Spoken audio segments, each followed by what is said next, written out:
तो एपिसोड 1 की स्टार्टिंग में हम अपसाइड डाउन वर्ल्ड का सीन देखते हैं, जहाँ पर एक लड़का एक छोटे से शेल्टर में डरा हुआ ठंड से कांप रहा होता है। तभी उसे एक अजीब सी आवाज आती है और अचानक से एक मॉन्स्टर वो शेल्टर तोड़ के अंदर आ जाता है। उसे देखकर वो लड़का वहाँ से भागने लगता है और वो मॉन्स्टर उसका पीछा करने लगता है। वो लड़का भागते भागते एक पेड़ पर चढ़ जाता है और नीचे देखने पर उसे वह मॉन्स्टर नहीं दिखाई देता। अचानक से ही वो मॉन्स्टर वहाँ पर आकर उस पेड़ पर चढ़ने लगता है और उसे चढ़ता देख वो लड़का दूसरे पेड़ पर कूदने की तैयारी करता है, लेकिन उसका बैग पेड़ की एक टहनी पर फंस जाती है। लेकिन इसकी किस्मत काफी खराब होती है और उसका बैग खुल जाता है और वो उस पेड़ से गिरकर बेहोश हो जाता है एंड वो मॉन्स्टर उसे वहाँ से खींच कर ले जाता है। और फिर सीन बदलता है और हम देखते हैं कि वो मॉन्स्टर उस लड़के को किसी के पास लेकर आता है और वो कोई और नहीं बल्कि हेनरी एके वेकना होता है। जी हाँ गुरु, वेकना अभी भी जिंदा है, जो उस लड़के को पकड़ कर कहता है हम दोनों मिलकर हमारे सारे सपने पूरे करेंगे। एंड ये बोलकर वो पेड़ की जड़ से किसी चीज की मदद से उस लड़के को कुछ पिला देता है। और उसके बाद हम 3 नवंबर 1987 का सीन देखते हैं, जहाँ पर एक लड़की होली खिड़की की तरफ देखकर किसी को हाई कर रही होती है। तभी पीछे से माइक की मॉम उसे आवाज लगाती है और सबको ब्रेकफास्ट करने के लिए बुलाती है। फिर होली जाकर जोर से चिल्लाकर सबको बुलाती है। फिर हम माइक को देखते हैं जो कि बाथरूम के बाहर खड़े होकर काफी देर से नॉक कर रहा होता है और अपनी बहन नैन्सी को बाहर आने को कहता है, लेकिन अंदर से नैन्सी के बदले जॉयस आती है। फिर हम विल एंड जॉनथन को देखते हैं जो कि वहीं सो रहे होते हैं, जिससे हमें पता चलता है कि सीजन 4 के लफड़े के बाद जॉयस की पूरी फैमिली यहीं रह रही होती है। फिर माइक एंड जॉयस की फैमिली साथ मिलकर ब्रेकफास्ट करती है, जो कि काफी ज्यादा कियोस क्रिएट करती है, जो कि शायद माइक के फादर को बिल्कुल पसंद नहीं आता।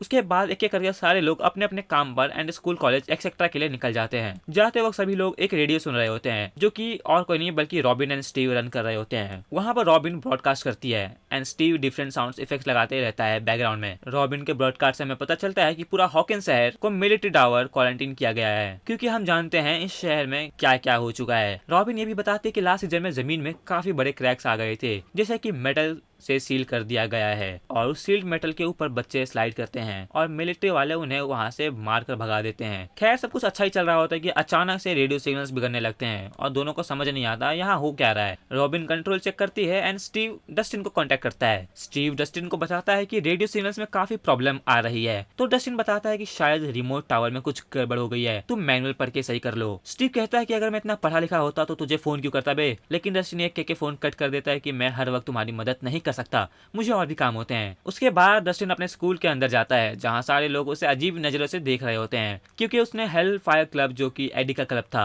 जो कि अपसाइड डाउन वर्ल्ड में एक अमेजिंग सीन देकर हमें छोड़कर चला गया, लेकिन एक कायर की तरह नहीं बल्कि एक असली मर्द की तरह। अब डस्टिन उसकी याद में उसके क्लब का टी शर्ट पहनता है और आपको पता ही होगा कि एडी के ऊपर एलिगेशंस लगे थे कि उसने एंडी की गर्लफ्रेंड को मार दिया था, बल्कि उसको वेकना ने मारा था। खैर अब एंडी को काफी गुस्सा आता है जब डस्टिन उसी क्लब की टी शर्ट पहनकर आता है, इसलिए एंडी उसे धमकाने लगता है और उसे टी शर्ट अभी फाड़ने लगता है। और उसी बीच वहाँ पर ल्यूकस आ जाता है और एंडी को रोक लेता है और उतने में ही वहाँ पर विल और माइक भी आ जाते हैं और इन्हें देखकर एंडी डस्टिन को वार्निंग देकर वहाँ से चला जाता है। उसके बाद बाकी लोग डस्टिन को समझाने लगते हैं कि वो इनके साथ ना उलझे, जो सुनकर डस्टिन गुस्सा हो जाता है कि वो लोग हेलफायर को उल्टा सीधा बोल रहे हैं, एडी को उल्टा बोल रहे हैं और तुम लोग हो कि मुझे चुप रहने के लिए बोल रहे हो। जिस पर माइक कहता है कि याद है ना होपर ने क्या कहा था कि सबकी नजरों से दूर रहो और रूल्स को फॉलो करो। अभी हमारा गोल वेकना को ढूंढकर मारना है, ना कि इन लोगों से झगड़ना। ये सुनकर डस्टिन कहता है हमने हमेशा रूल्स तोड़े हैं और अपने दिल की सुनी है और जो सही लगा वही किया है, चाहे अंजाम जो भी हो। और ये बोलकर वो वहाँ से गुस्सा होकर चला जाता है। उसके बाद हमें वही दीवार पर लगी एक तस्वीर दिखती है, जो कि और किसी की नहीं बल्कि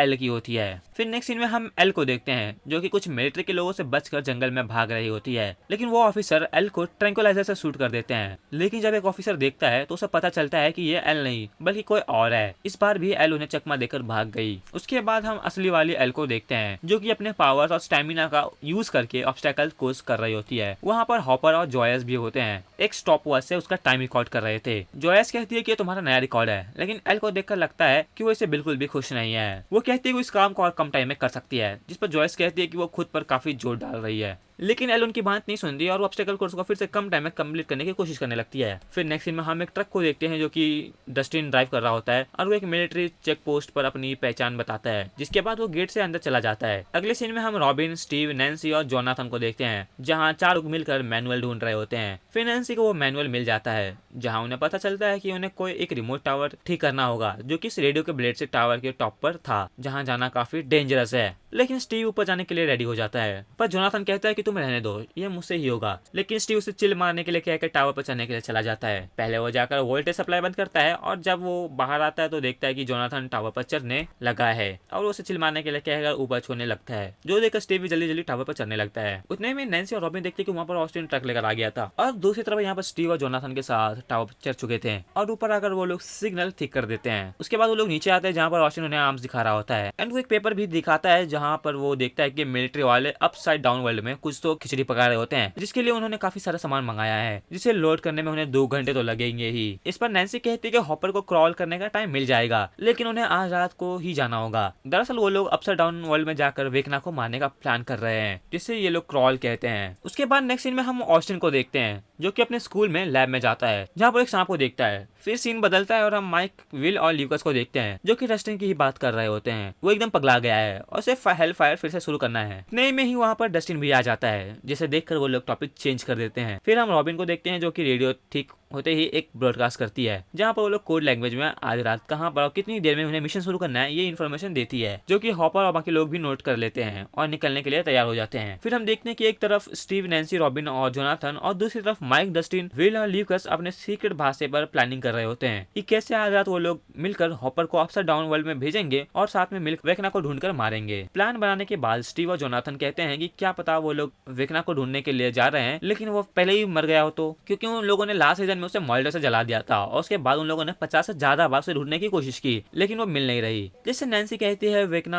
ने उसे विजन दिखाया था कि पूरा हॉकिन शहर तबाह हो रहा है, सब मर रहे हैं, इसलिए चाहे उन्हें कितना भी क्रॉल करने पड़ जाए लेकिन वो उसे ढूंढकर मारेंगे। और माइक भी सबको मोटिवेट करता है। इसी बीच विल को एक पैनिक अटैक जैसा कुछ आता है और उसे चक्कर आने लगते हैं। वो लोग उसे पूछते हैं कि तुम ठीक तो हो, जिसपे विल कहता है वो ठीक है लेकिन उसे काफी अजीब सा लग रहा है, जिससे उन्हें अंदेशा हो जाता है कि वेकना आसपास ही है। फिर नेक्स्ट सीन में हम हॉली को देखते हैं जो अपने स्कूल में होती है और लंच ब्रेक में खेल रही होती है। तब इसकी टीचर आके सभी बच्चों को अंदर बुलाती है, लेकिन हॉली फिर से किसी को देखकर उससे बात करने के लिए जाती है और हाय हेलो करने लगती है। जबकि उसकी टीचर वहां जाकर देखती है तो उन्हें वहां पर कोई नहीं दिखता।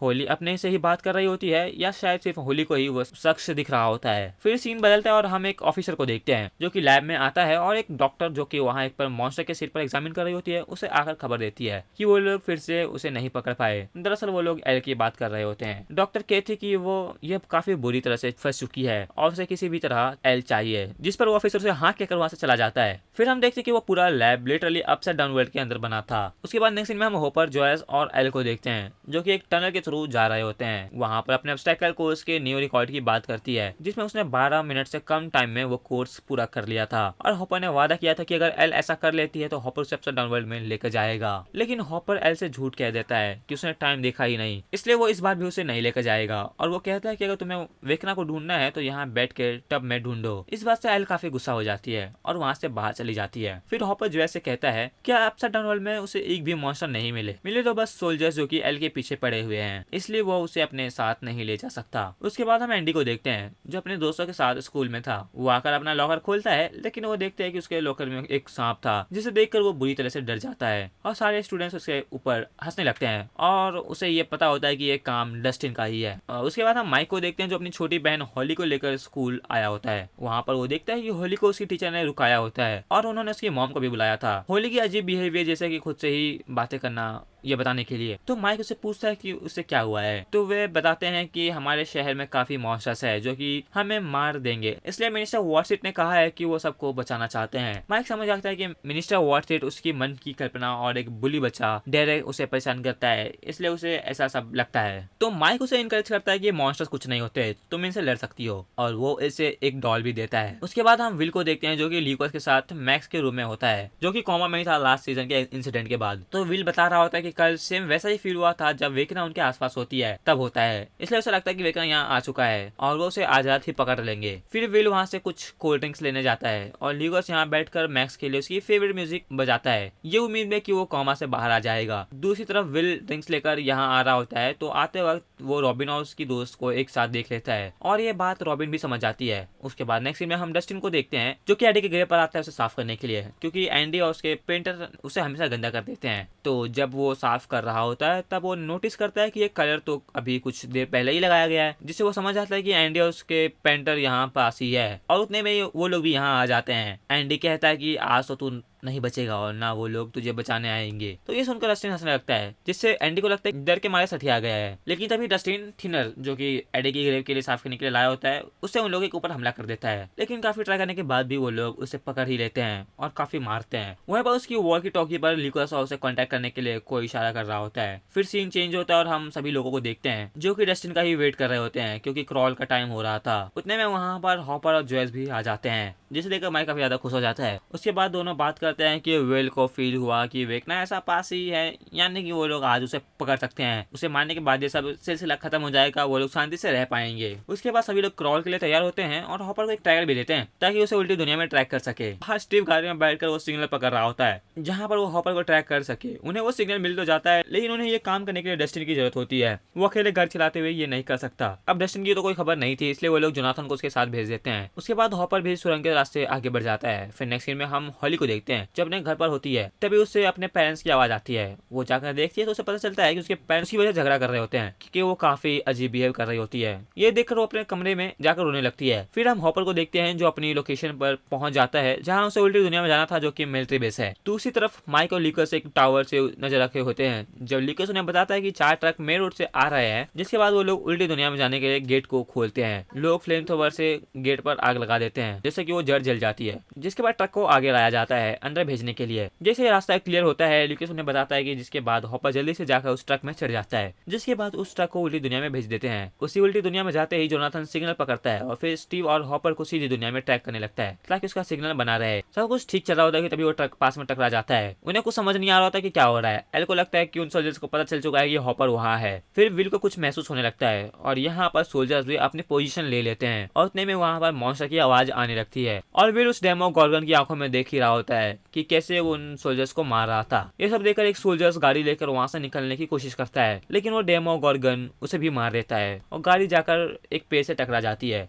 और दूसरी तरफ स्टीव और जोनाथन भी रुककर सिग्नल ढूंढते हैं और उन्हें हूपर मिल जाता है। लेकिन तभी वहाँ पर फ्यूज उड़ जाता है, जिससे कि उनका सिग्नल हूपर से टूट जाता है। हॉपर गाड़ी से बाहर आता है और सबसे कांटेक्ट करने की कोशिश करता है, लेकिन सिग्नल टूट चुका था। उतने में ही हॉपर को डेमो की आवाज आती है और वो उस आवाज की डायरेक्शन में जाने लगता है। दूसरी तरफ हम विल को देखते हैं जो कि उस डेमो की आंखों में देख रहा था कि वो डेमो भागकर माइक के घर आ गया था। इतने में ही जॉयस विल को उठा देती है। विल होश में आकर उन्हें बताता है कि डेमो नैन्सी के घर जा रहा है। जो सुनते ही तुरंत नैन्सी और एलोस के घर के लिए निकल जाते हैं ताकि वो डेमो को रोक सके। फिर हम नैन्सी के घर का सीन देखते हैं जहाँ पर उसके मम्मी पापा को कोई अंदाजा नहीं था कि अभी क्या होने वाला है। हॉली अपने कमरे में रो रही होती है कि वो देखती है कि एक लाइट बंद होने लगती है, लेकिन तभी वहाँ पर सारी लाइट्स ब्लिंक करने लगती है और वहाँ पर डेमो आ जाता है। और इसी के साथ संजय सिंह का फर्स्ट एपिसोड यहाँ खत्म हो जाता है। अगर आपको ये एपिसोड अच्छा लगा तो वीडियो को लाइक करना और हमें कमेंट भी जरूर करना कि हम अगला एपिसोड अपलोड करें या फिर नहीं।